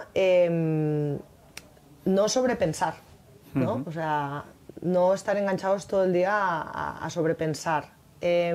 Hacer trabajo también de reprogramarnos mentalmente, ¿no? Esto hay muchas técnicas que nos ayudan a reprogramarnos. Trabajo, por ejemplo, yo recomiendo pues, para temas también cognitivos aprender a tocar un instrumento, ¿no? Porque está visto que esto mejora las conexiones neuronales, aprender cosas nuevas, lo que sea. Ponte a estudiar un idioma. Ponte a tocar un instrumento, ponte a hacer un baile que tienes que hacer una coordinación que te cueste. O sea, estos pequeños retos son muy buenos para el cerebro, ¿no? Pero teniendo en cuenta que el cerebro necesita una buena microbiota también, un buen eje con el cuerpo, bajar los ejes de estrés desde luego, y luego a nivel cognitivo, pues eso, estímulos, ¿no? Pues desde tocar un instrumento a aprender a bailar algo que te cueste un poco la coordinación, pequeños retos, ¿no? No acomodarnos. El cerebro necesita pequeños retos sin llegar a... de la zona sí, pero de una manera que no sea un estrés, ¿no? Estreses muy mínimos, ¿no? Estás en clase y dices, uy, me va la pierna para adelante. Sí, microestrés. O sea, estímulos y seguir aprendiendo, sobre todo. La respiración y la postura corporal, ¿cómo influye en nuestra salud o bienestar? La respiración en todo. O sea, una de las cosas que veo es que no respiramos bien. Entonces ese es el problema. O sea, no sabemos ni respirar. ¿Cómo hay que respirar? A ver, ¿se puede enseñar así pim pam? Sí, ¿o no? bueno... Digo, espero no hacerlo muy mal. Pero... Vamos a ver, no es lo mismo como respiran los de Pilates que como respiran en yoga, que la respiración que enseñamos los fisioterapeutas, ¿vale? Pero digamos, la respiración del día a día natural, ¿no? Yo me levanto, voy a la oficina, camino, o sea, la de una persona normal sin tener en cuenta que estés haciendo un deporte o... Vale, normalmente la respiración fisiológica que explicamos desde la fisioterapia es la respiración abdominal, ¿de acuerdo? Entonces, cuando nosotros cogemos aire, ponte la mano en la barriga, nosotros deberíamos que notar que con el aire la barriga se hincha. Y al dejar ir el aire, que puedes dejar ir por la boca, la barriga se deshincha. Esta respiración la tienen los bebés de manera natural y los niños. Tienen una respiración, si te fijas, se les hincha la barriga, ¿vale? Esta es la abdominodiafragmática. ¿Por qué? Porque obliga al diafragma a hacer todo su recorrido. Entonces, lo ideal es que entre el aire por la nariz, poder hinchar la barriga como un globo y dejar ir el aire por la nariz o por la boca, y ahí la barriga se va hacia adentro, ¿vale? Esa sería la fisiológica, la estándar. Luego tenemos la respiración más costal, que es una respiración que muchas veces se utiliza, por ejemplo, en Pilates, que es una respiración donde tú vas a agrandar o a eixamplar, a expandir, las sí. costillas, ¿vale? Y que luego las costillas vuelven, ¿de acuerdo? Luego tienes la respiración más external o torácica, que es que el tórax sube y el tórax baja, ¿de acuerdo? Normalmente tenemos que ser capaces de coger el aire y llenar por la barriga, que se expanda el tronco y al soplar todo esto se va soltando. Sería como en 3 fases, ¿de acuerdo? ¿Qué pasa? O sea, sería como aquí, aquí, aquí. Exacto, llenas toda tu capacidad pulmonar y sueltas. Cuando vamos por la calle normalmente con la abdominal y un poquito la costal ya está. ¿Cuándo necesitamos llenar más aquí? Cuando necesitamos alargar la respiración o estamos haciendo un esfuerzo. ¿Qué pasa? En el día a día vamos aquí y no llega aquí, ese es el problema. Entonces el diafragma cuando viene a la consulta está súper bloqueado, ¿no? Entonces la gente dice, ¡wow! ¿Cómo me duele? ¿Qué es eso? Digo, estrés. No, pero si no estoy estresado. Y bueno, tú dirás que no estás estresado, pero tu diafragma me dice que sí.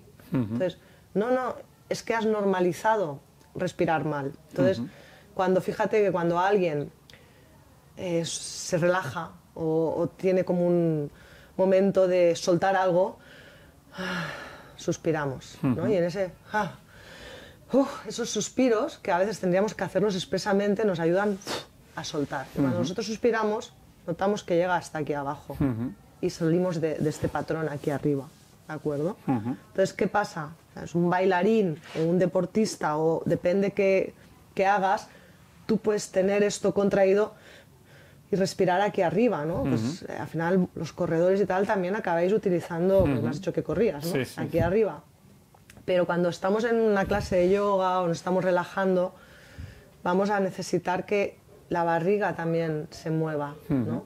Entonces, cuando la barriga está tensa, porque no respiramos, también nos da dolores de barriga o de digestión, porque no hay un buen drenaje, no hay una buena motilidad, porque esto está bloqueado. ¿Y las posturas corporales cómo afectan en nuestro bienestar general? Bueno, mira, la postura es una cosa que yo ahora puedo estar así, ¿no? Pero cuando tú estás de pie, tú no estás pensando, se me activa el gemelo, se me pone el hombro aquí. Pero la postura es un sistema que está mediado por el sistema nervioso autónomo. Hay cosas que son automáticas, que van a depender de si tienes alguna dolencia, que tú puedes estar así porque te duele algo y no te das ni cuenta, pero incluso tiene que ver con tus emociones, ¿no? O sea, los músculos de la cara, depende cómo estén, van a dar un impulso al cerebro y eso te va a pasar a tu postura, ¿no? Entonces, la postura va a depender de tus emociones, va a depender de tu actividad física, va a depender de tu estado energético, va a depender si estás inflamado. Entonces, claro, si uno trabaja ejercicios posturales, también está fomentando que haya cambios en el cerebro. De hecho, hay no me acuerdo cómo se llama, pero esta postura de poder que dicen, ¿no? De que estás 2 minutos con los brazos arriba, ¿no? Y eso genera cambios a nivel cerebral, sí. Y todo. Pues lo mismo, si tú vas a pilates, a yoga, nadas, lo que sea, y mejoras tu postura, también va a mejorar tu sensación y tu percepción de ti mismo, ¿no? Pero claro, si no respiras bien, si estás estresado, si estás preocupado, tu postura lo va a reflejar el rictus de tu cara también. Entonces está súper conectado. O sea, yo digo siempre que fue antes del huevo la gallina, ¿estás triste o es que tu postura es mala? Si uno está todo el día así, pues seguramente tendrá una actitud más cohibida, ¿no? Entonces si esa persona muscula, pues quizá también...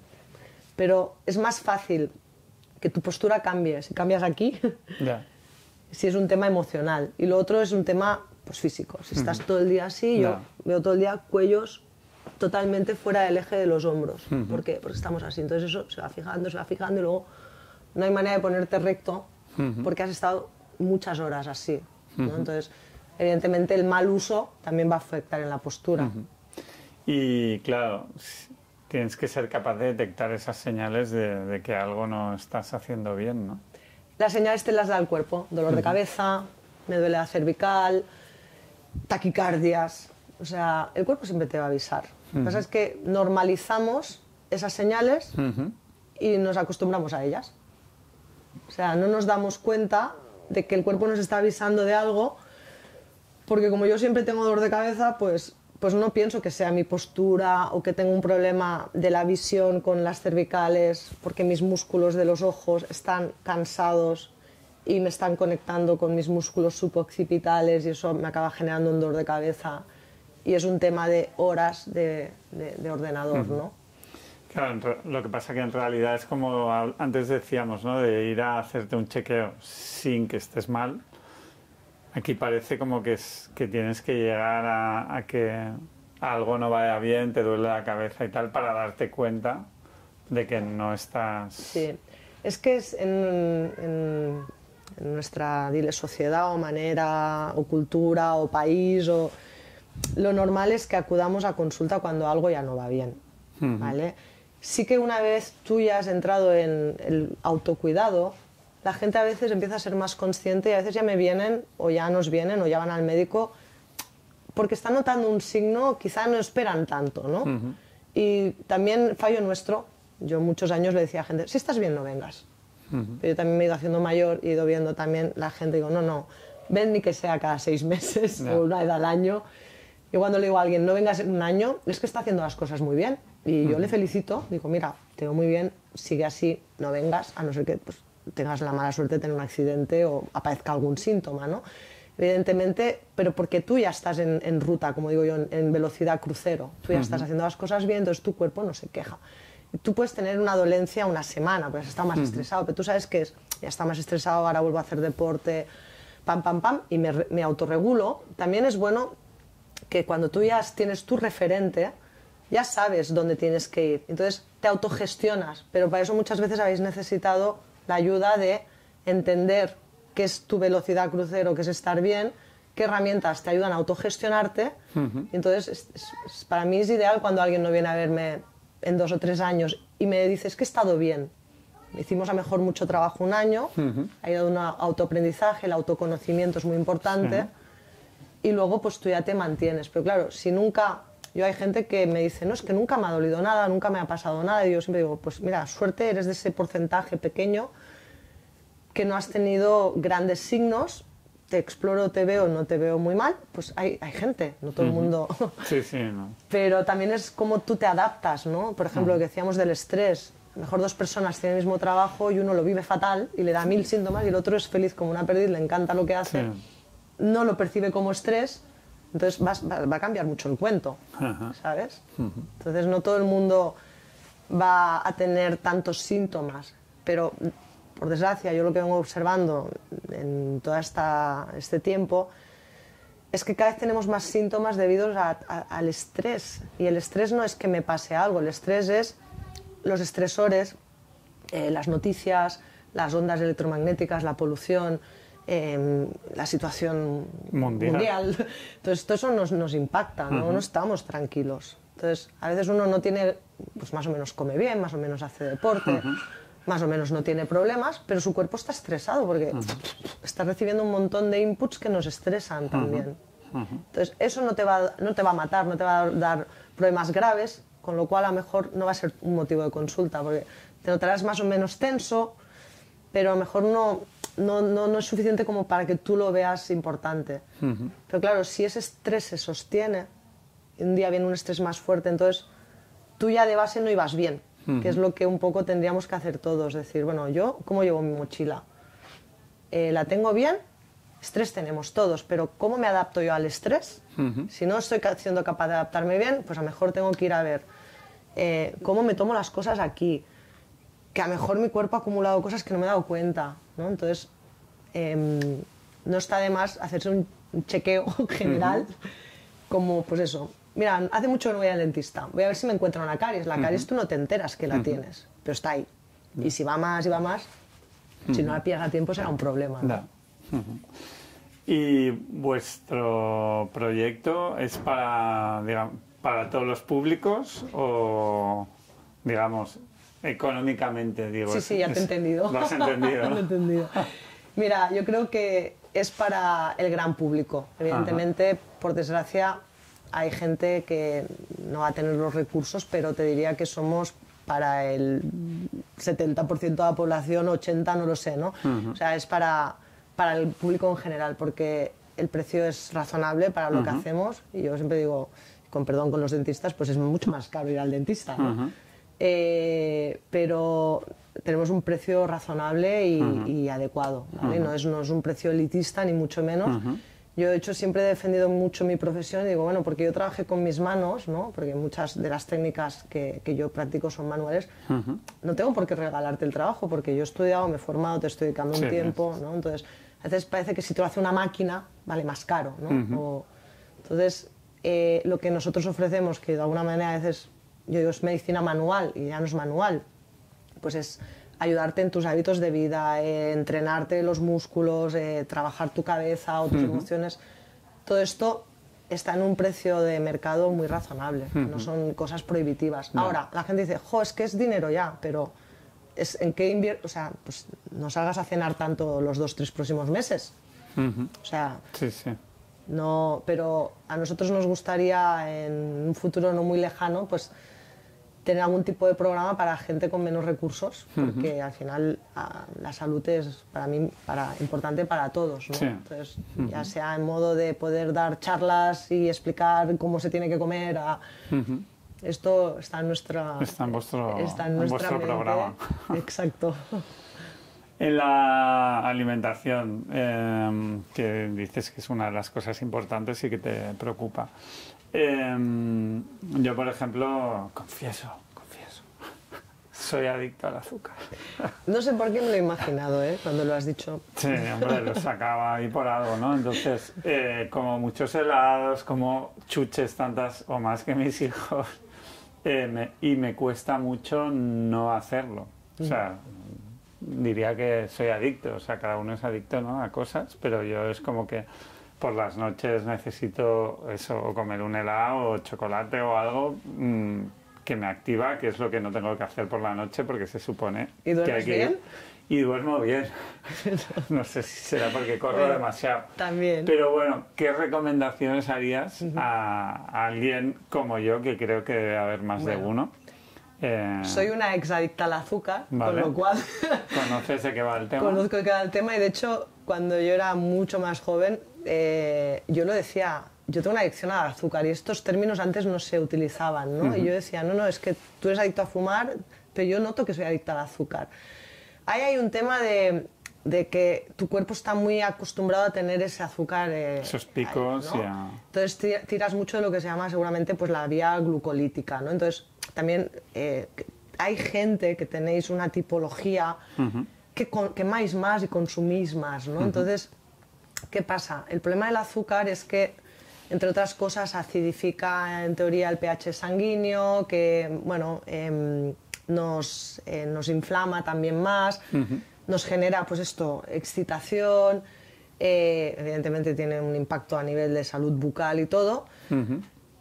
Entonces, yo te diría, engaña a tu cuerpo con azúcares más saludables, ¿no? Por ejemplo, primero de todo, yo no sé si es que tú cuando cenas estás cenando suficiente proteína y suficientes cosas que te dan saciedad, porque también ahí hay un tema de recompensa y del cerebro, ¿no? Que está necesitando ese estímulo, ¿no? Entonces, cuando estamos muy enganchados a esos estímulos, hay que engañarnos, no hay otra. Entonces, puedes empezar diciendo, bueno, pues me voy a hacer galletas, que me las hago yo o las compro, porque ahora hay un montón de sitios que puedes hacen comprar cosas... galletas saludables. Exacto, o más saludables. Y están buenas. Entonces, hay un tema de paladar. Las glándulas de la lengua y las glándulas que van a reconocer el sabor tardan unos 10 días en acostumbrarse a menos azúcar. No sé, ¿tú eres de los que le pones azúcar al café? Le ponía, pero le pongo muy poco porque como ya tomo tanto, pensé, bueno, al menos el café... La primera vez que te tomas un café sin azúcar, te mueres. Cuesta, sí. Pero cuando te has acostumbrado, luego le pones azúcar y es como... Entonces, primero hay que hacer un cambio a nivel gustativo, ¿no? Luego hay un cambio también de... Vale, me gusta el helado, pues voy a comprar helados con menos azúcares o me los voy a hacer yo o voy a comer menos cantidad. Entonces, ves engañando, por ejemplo... Utilizar boniato como postre, que es súper dulce, dátiles, compotas de fruta, galletas así más healthy. Te vas como cambiando. Chocolate, pues más del 70 al 80%. Entonces, es ir cambiando la cantidad, pero tú mantienes el hábito, ¿no? Entonces llega un momento que tu paladar se va acostumbrando a menos azúcar y tu cerebro también, ¿vale? Entonces yo te diría, engáñate con azúcares más saludables que te den la sensación, pero que no tengan el impacto, porque, bueno, yo esto no sé dónde ha salido, pero lo he oído toda la vida, dicen que el azúcar es 4 veces más adictivo que la cocaína, a nivel de recompensa cerebral. Entonces, claro que quitarse de eso no es fácil, ¿no? Sí, sí. Porque muchas veces las cosas no son por fuerza de voluntad, es que hay algo en tu cuerpo que lo está pidiendo. Por ejemplo, la gente que tenéis mucha necesidad de azúcar, a veces también tenéis algún tema con la flora bacteriana que come azúcar. Entonces, son los bichos de la barriga que te piden el azúcar, no es tu cerebro. Entonces hay que ver. Si dices, no, yo de la barriga perfecto, duermo perfecto, me recupero perfecto de las lesiones, duermo, vamos, que me quitan la cama y me caigo, pues te diría, chico, aprovechalo un tiempo más. Bueno, pero ya estoy en el rango de que hay que. Pero también tienes bien. que dar ejemplo a tus hijas. Claro. O sea, no me estás fastidiando porque no eres la tipología de persona que aparentemente le siente mal el azúcar, ¿no? Pero engaña un poco a tu cerebro y cambia tus papilas gustativas y no te quites el placer de tomar algo dulce de postre, pero que sea un dulce más sano, ¿no? Más. Lo tendré en cuenta. Acabando con el tema de alimentos, que antes me he olvidado de preguntarte, está carbohidratos, proteínas y grasas, ¿no? Se supone que, bueno, al menos en deporte siempre nos han aconsejado como, o yo lo que he leído y lo que me han dicho es más carbohidrato, porque como mucho, menos proteína y menos de grasas, ¿no? Igual 50, 55, 25, 30, 5, 10. Ahí antes hablábamos de la Keto Diet, que es justo lo contrario, que habla de tomar muchas grasas, medio proteína y muy poco carbohidrato. ¿Hay una fórmula base para todo el mundo? Ya no digo cosas especiales, que sea más saludable en general, aunque luego entiendo que cada uno tendremos una genética diferente. Bueno, está el famoso plato de Harvard, ¿vale? Que la pirámide esta alimenticia la fueron mejorando con los años. Entonces, si uno mira el plato de Harvard, pues normalmente la mitad del plato serían vegetales y luego tú tienes un cuarto de carbohidrato y un cuarto de proteína. Evidentemente, dentro de los vegetales hay partes que son ya carbohidrato. Por ejemplo, pues la zanahoria tiene más carbohidrato, si le vas a meter, pues el tomate también tiene su azúcar. Entonces, estamos en lo que decíamos antes, depende también de tu gasto calórico, ¿no? Pero normalmente así general para la gente yo te diría, pues el plato de Harvard es lo que 50 últimamente... 50 verduras, sí. 25 carbohidrato Sí. y 25 de proteína. proteínas. Entonces, por ejemplo, hay gente que necesitamos un poquito más de proteína. La proteína también se calcula pues, en función a tu peso corporal y el gasto que tengas, ¿no? Entonces, claro, se supone que ese plato de Harvard, si tú haces 2 platos así al día, ya más o menos cubres. Pero yo, por ejemplo, que yo como una vez así grande, pues a lo mejor tengo que meterle un poco más de proteína a mi plato, ¿no? ¿Por qué? Porque si no, no estoy cubriendo mis necesidades. También va a depender si comes 3 veces al día, si comes 4, si comes 2, ¿no? Entonces, así general, ya te digo, es que no podemos generalizar tanto, pero en general, un plato de Harvard al mediodía sería lo suyo y por la noche, pues puedes incluso no tener... Ser más Harvard del 50 que de lo otro. Sí, puedes hacer pues una sopita y algo de proteína suave. A veces dices, mira, esta noche pues como ya he comido bien y tampoco quemo, pues me como pues una tortilla y una fruta. O sea, también dependiendo de quién eres, cuánto gastas, cuánta masa muscular tienes, ¿no? Y a nivel general, obviamente, por razones de cada uno, pues hay gente que puede ser vegetariana, vegana. Quien no lo sea, ¿es recomendable comer mucha, poca carne, pescado? A ver, lo que decíamos, si la carne es de calidad, si tú tienes acceso a una carne que se haya movido libremente, que haya comido pasto, que no se hayan echado antibióticos y todo, comer carne de calidad, no cada día, pero sí, yo siempre digo, varía Contra más varíes, mejor. Un día comes ternera, otro día comes conejo. Los huevos, si también son de calidad, son muy interesantes. El pescado, o sea, ¿cuál es el problema? Que dices, no, bueno, esta carne no es de calidad. Uy, el pescado tiene mercurio. Entonces, claro, no, si, depende de lo que digas, te van a decir, no, no. Entonces dices, bueno, ¿qué como? No. Entonces, la proteína tiene que venir porque necesitamos proteína, ya sea vegetal o ya sea animal. Porque si queremos construir músculo, necesitamos proteína. Estamos diciendo que más nos envejecemos y más las mujeres tenemos que mantener nuestra masa muscular. El músculo se está viendo que sería como un órgano de salud también. Si perdemos masa muscular, esto va también a afectar a nuestra salud en general. Por lo tanto, no podemos dejar de comer proteína. Entonces, contra más variedad sea la fuente, esta es mi opinión, mejor.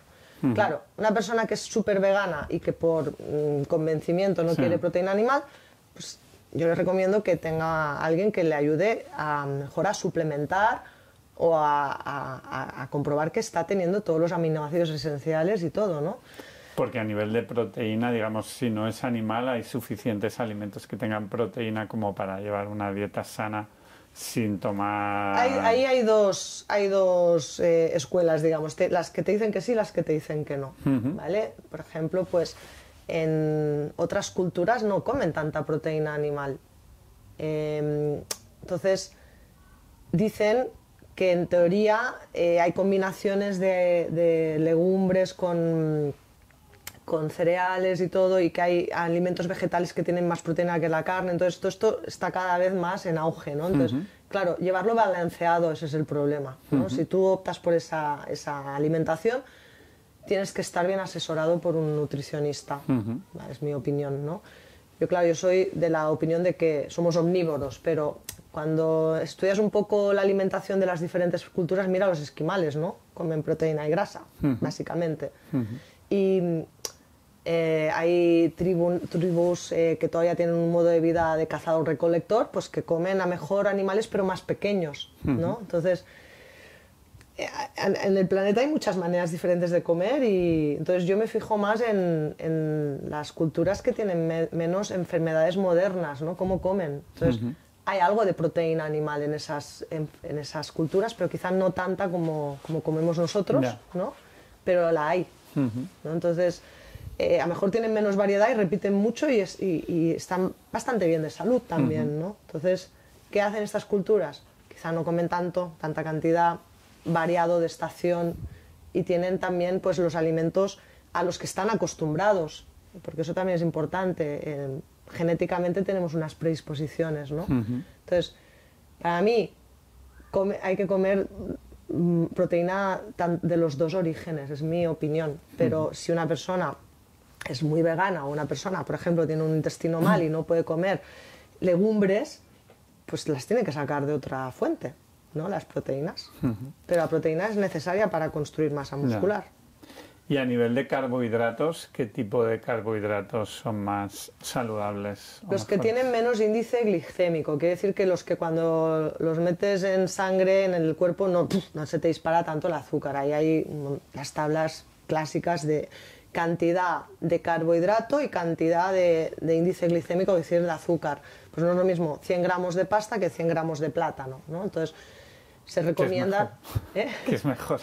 En teoría, el plátano tiene menos índice glicémico que la pasta. El azúcar la pasta blanco... y el arroz se supone que tiene que ser integral o... Bueno, me estás preguntando mucho de alimentación y se me van a tirar encima a todos los nutricionistas, ¿no? Pero hablemos de mi espalda. A ver, la pasta integral y el arroz integral tienen menos índice glicémico, pero si tienes problemas digestivos de permeabilidad intestinal no te van a ir tan bien. Porque pueden tener fitoquímicos y antinutrientes en las cáscaras que pueden irritar tu intestino. Entonces, es eso, cada persona es un mundo y hay que analizar bien a cada uno. Y luego también ensayo-error, ¿no? Dices, bueno, yo voy a hacer esto, pues estoy más hinchado que antes. Pues el arroz, en teoría, tiene muy mala fama, pero también está la teoría de que si lo dejas enfriar, genera un almidón resistente, que esto es una fibra prebiótica para el intestino también. Para mí hay un tema de cantidad y necesidad. Si tú comes arroz lo quemas porque corres y estás bien. Yo me como una paella y estoy toda la tarde que se me va la energía. Entonces, cuando nosotros comemos no puede ser que la energía baje y que no haya manera de remontar hasta que vuelves a comer. Ese es el problema. Entonces, también cada persona tiene que ver qué se adapta mejor, ¿no? Entonces, a lo mejor a ti el arroz te mantiene estable bastante, el azúcar no se te dispara, y a otra el arroz blanco, pum, le pega un pico. En cambio, el arroz integral le sienta bien y encima no tiene problemas intestinales, pues arroz integral para esa persona. Vale. Preguntas últimas que no me quiero olvidar. ¿Qué es la microquinesiterapia? Microquinesiterapia sí. Esto es una técnica francesa que yo estudié en Francia, que aquí creo que apenas existe, o si hay algún terapeuta somos pocos. Es una herramienta que va a testar el cuerpo siguiendo unos mapas y va a buscar bloqueos en ciertos ritmos vitales. Entonces la manera de testar es con las manos del terapeuta. Sí. Entonces vas a ver qué bloqueos hay y a qué se corresponde, ¿vale? Entonces, así muy resumidamente, el cuerpo tiene la capacidad de autorregularse o curarse solo, ¿no? O sea, tú tienes un corte y el cuerpo, pum, hará su proceso de cicatrización. Tú tienes un shock emocional y se supone que tienes capacidad de autoequilibrarte, ¿no? Esto a nivel de cualquier cosa que nos pueda pasar. Entonces, cuando, ya sea porque ha habido muchos inputs al mismo tiempo, o porque ha habido un input concreto muy fuerte, o porque has ido como poniendo capas, el cuerpo va como perdiendo la capacidad de autoajustarse o de volver a la homeostasis o al equilibrio. Por ejemplo, pues algo que te pudo pasar hace años, imagínate, te pongo un caso real que hemos tenido. Una inhalación de pesticidas generaba que esa rodilla que esa persona tenía operada se le hinchara más.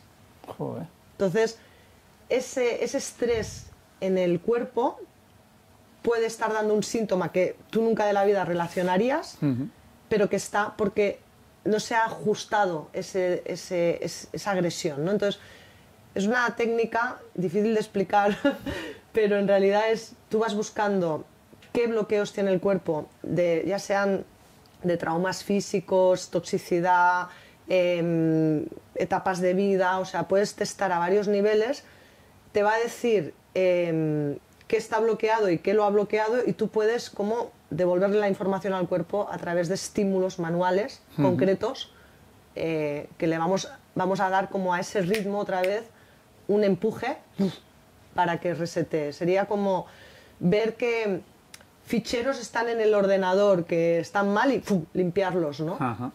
Entonces es una técnica que al final cuando la gente la prueba dice, no sé, noto como una tranquilidad, o sea, va a tener un efecto importante sobre el sistema nervioso, pero muchas veces algo que llevaba tiempo ahí va a limpiarse y el cuerpo no va a tener que tener esa información bloqueando ese sistema, ¿vale? Entonces, te voy a poner un ejemplo mío. Yo cuando iba a estudiar a Francia, yo siempre tenía muchos problemas de barriga, sí, porque yo durante muchos años no podía tomar gluten y nadie me lo diagnosticó. Entonces, a mí me quedó tan irritado y además los nervios aquí y todo, que yo tenía dolor de barriga aunque ya no comiera gluten, ¿no? Y entonces yo decía, bueno, pues que ya no sé qué comer, me duele la barriga todos los días. A base de ir a Francia a estudiar y que nos íbamos, pues claro, practicando entre nosotros y mi profe me trató, un día dije, ya no tengo dolor de barriga. O sea, ¿por qué? Porque fueron encontrando información de estreses de diferentes tipos que seguían en mi barriga, en mi intestino, y al como vaciarlos, mi intestino por fin dejó de dar señal de dolor, porque yo ya no le metía gluten, ¿sabes? Entonces, pues esta persona que le encontramos esto de la intoxicación por insecticidas y tal, no se le hinchó tanto ya la rodilla a partir de ese momento, porque se le hinchaba y no sabía por qué, ¿no? Entonces la operación estaba bien, hace deporte, entonces bajó esa reacción del cuerpo. Entonces a mí me sirve también a veces como diagnóstico para casos raros que no sé por dónde entrarle, porque entonces no digo, voy a ver si hay algo que esté perturbando, y luego también me ayuda a decir, vale, pues me sale que has tenido una intoxicación o me sale que has tenido un traumatismo mal curado, pues vamos a hacer un trabajo paralelo aparte, ¿no? Pero yo he tenido muchos pacientes que un dolor que no se acaba de ir, un dolor que no se acaba de ir, les hemos hecho microquine y al cabo de 2 o 3 meses el dolor ya ha mejorado. Entonces, se lo digo yo, digo, ¿cómo estás de esto? Ah, no, ya no me duele. Digo, hicimos esto hace 3 meses, pero como el resultado a veces no es inmediato, no pueden ver que hay una relación con esto. Y no siempre es así de mágico. Yo tengo gente que me ha dicho, sí, me he relajado mucho, pero a mí me sigue doliendo. Entonces, bueno, no es una herramienta mágica, es una disciplina más, igual que pues, la kinesiología, que es una disciplina que es a través del testing muscular. Es una herramienta más de campos informativos del cuerpo, ¿no? La energía de tachyón. Estás preguntando ya las perlas de la corona. No, la energía de tachyón es lo mismo. Nosotros somos campos energéticos, somos campos de información. Ya se ha visto que todo es energía, que incluso dentro del átomo todo es energía, que somos partícula y vibración. Entonces, la energía tachyón es a través de el terapeuta, en este caso, que ahora le llaman facilitadores, ¿no? A toda la gente que trabaja con las energías, pues ayuda a ver cómo están tus chakras, ¿no? Entonces ve cómo está la energía de tus chakras y con un trabajo pues puramente energético, pues ayuda a restablecer esos chakras, ¿no? Bueno, los chakras que tenemos todos, pero también puede ayudar más en estos cuerpos que llaman sutiles, que son nuestro corazón, por ejemplo, emite una onda electromagnética medible hasta 3 metros. Entonces, eso es energía. Entonces, este tipo de terapias pues van a trabajar a ese nivel, que es un nivel más sutil, pero que muchas veces cuando lo pruebas dices, wow, no sé qué me has hecho, pero me noto más, por ejemplo, menos cansado. O tenía como un malestar y es como que se ha despejado algo, ¿no? Entonces, la gente más sensible lo va a percibir más y gente quizá menos afín a esto pues no lo va a apreciar, ¿no? Pero yo que trabajo desde el plano más físico, ¿no? Al plano más energético, equilibrar nuestros campos energéticos es muy interesante. Desde la acupuntura, desde la energía tachyón, a la gente que le guste el reiki, o sea, son cosas que están así un poco, pero yo creo que el futuro irá como entendiendo más cómo funcionan, ¿no? Yo lo veo empíricamente. ¿Te da resultado o no te da resultado? No. Que yo te propongo hacer esto y no te da resultado, pues no vamos a seguir por ahí, pero hay gente que sí que lo nota. La ciencia te dirá que es sugestión, pero es que somos energía y bueno, hay técnicas que son muy antiguas. ¿De dónde sale la energía tachyón o la metodología? Bueno, la energía tachyón es una concreta que tenemos porque nuestra terapeuta hace esto. Se basa en la geometría sagrada y esto ya es un poco complejo de explicar. Pero viene de... Sí, esto de Oriente, viene de... Sí, esto viene más... Incluso la gente que sabe mucho de esto, yo no te lo sé explicar también... Ahí hay un tema cuántico, ¿no? Y ahora, claro, ahora todo es cuántico y con eso vale todo. Yo no te sé decir el mecanismo exacto, pero lo que sí que te puedo decir es que se trabaja para mejorar, por ejemplo, el equilibrio de tus chakras, ¿no? 3 preguntas que suelo hacer para conoceros mejor al final. ¿Qué quieres ser de mayor? Pues yo ya soy mayor.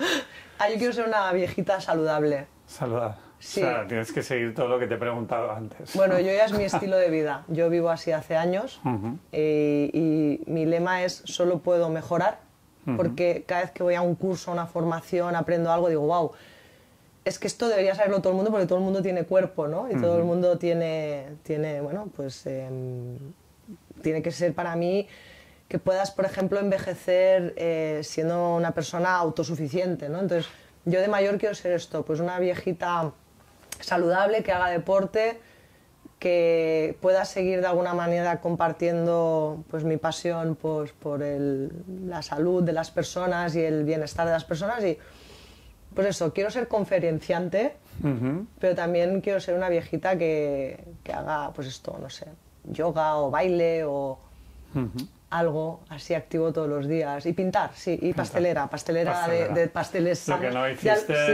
exacto. Quieres... Ya lo hago en mi tiempo libre, a veces llevo a la consulta mis pasteles hechos por mí. Sin azúcar. Sin azúcar, sin gluten, sin lácteos.